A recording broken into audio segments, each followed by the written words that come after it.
इस पार्ट के स्टार्ट में कैपिटल में दिखाते हैं कि हर तरफ लोग खुशियां मना रहे हैं, सेलिब्रेट कर रहे हैं, क्योंकि स्टर्लिंग ने उनको हारी हुई जंग जिता दी थी। स्टर्लिंग एक बहुत अच्छा ऑफिसर था और हर जगह उसी के ही नारे लग रहे होते हैं। अर्निंग भी अपने अंकल प्रेसिडेंट के साथ बैठकर यही सारी न्यूज़पेपर से पढ़ रही होती है। उसके अंकल उसे एडवाइस करते हैं कि आइंदा से तुम भी गवर्नेंस के मैटर्स को देखा करो, फ्यूचर में तुमने ही तो सब कुछ संभालना है।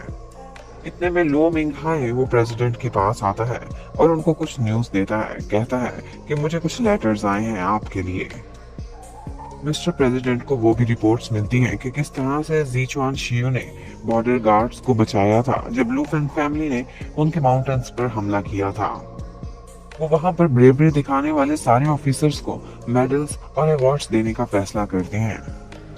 और जी शियू ने अपने ट्रांसफर के बारे में भी बात की थी कि उसे वापस कैपिटल में बुलाया जाए, लेकिन मिस्टर प्रेसिडेंट ये नहीं चाहते थे और लू मिंग हाय वो तो वैसे ही जी शियू का दुश्मन बना हुआ था।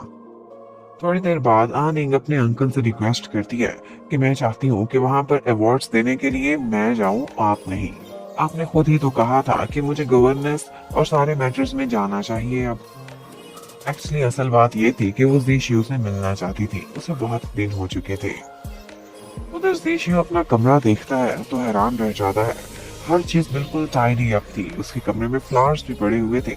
उसे लगा था कि उसके गार्ड ने ये सब किया है, लेकिन ये सब देखकर उसे आनिंग की याद आने लगती है कि वो ऐसे ही हर चीज को सेट करके रखती थी। और इतने में ऊपर से आनिंग आकर जी शियू को सरप्राइज भी दे देती है। और फिर वो दोनों घूमने फिरने के लिए जाते हैं। नदी किनारे बैठकर वो दोनों बहुत सारी बातें भी करते हैं। आनिंग जी शियू से रिक्वेस्ट करती है कि मुझे आज तुम बहुत सारी अच्छी अच्छी जगहों की सैर कराओगे। जी शियू आनिंग से थोड़ा दूर दूर रहना चाहता था। आफ्टर ऑल वो रॉयल फैमिली से जो थी, लेकिन आनिंग थी कि उसकी रिक्वेस्ट थी कि जी शियू उसके साथ हॉर्स राइडिंग का मुकाबला करे। आनिंग के साथ एक और ऑफिसर भी आई थी उसका ख्याल रखने के लिए, लेकिन वो कहती है कि ऐसे मैं नहीं जाने दूंगी, मिस्टर प्रेसिडेंट को मैंने जवाब देना है, मैं भी साथ चलूंगी। और उसके बाद जेशु और आनिंग एक बहुत ही सुंदर सी जगह पर जाते हैं और वहां पर दोनों हॉर्स राइडिंग करके बहुत इंजॉय करते हैं। आनिंग को काफी अच्छी हॉर्स राइडिंग करना आ गई थी। जेशु उसे इजी दे रहा था, लेकिन वो लड़की काफी प्रैक्टिकल हो गई थी। लेकिन इसी बीच आनिंग की थोड़ी सी तवज्जो इधर उधर होती है और वो घोड़े से गिरने लगती है। जीशियू उड़ता है, बहुत कोशिश करता है कि उसे बचा ले, लेकिन फिर भी वो गिर जाती है और उसके बाद आनिंग बच्चों की तरह रोना स्टार्ट कर देती है। जीशियू एकदम परेशान हो जाता है, लेकिन आनिंग ने तो सिर्फ प्रैंक किया था, उसे ज्यादा चोट नहीं आई थी। आनिंग कहती है कि मुझे चोट तो लगी है, लेकिन फिर भी मैं हंसना चाहती हूँ क्योंकि मैं खुश बहुत हूँ। उसे इतने दिनों बाद जीशियू नजर आया था और वो उसके साथ समय बिता रही थी। उसे ये सब बहुत अच्छा लग रहा था। वो कहती है कि यहाँ पर सब कुछ कितना शांत है और यहाँ पर तो स्काई भी बहुत प्यारा है, बिल्कुल ब्लू सा।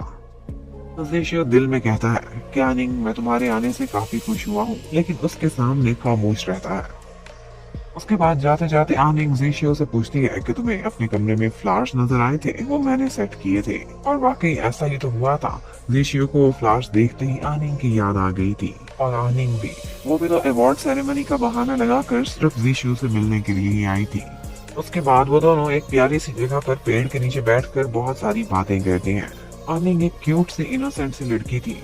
वो जब वहां पर आ रही थी तो उसने युद्ध के बहुत सारे रिफ्यूजीज को भी देखा था, जिन्हें देखकर वो सैड हो गई थी। लेकिन जेशियू उसे हिम्मत दिलाता है और कहता है कि ये सब कुर्बानियां देनी ही पड़ती हैं।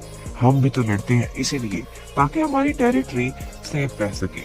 इसी तरह से बातें करते करते वहां पर शाम हो जाती है और उस जगह की यही स्पेशलिटी थी कि वहां पर बहुत सारी कलरफुल बटरफ्लाईज आ जाती हैं। आनिंग ये सब देखती है तो उसे लगता है कि जैसे वो किसी सपने में ही पहुंच गई हो। उसे ये सब जेशियो के साथ देखना बहुत अच्छा लगता है।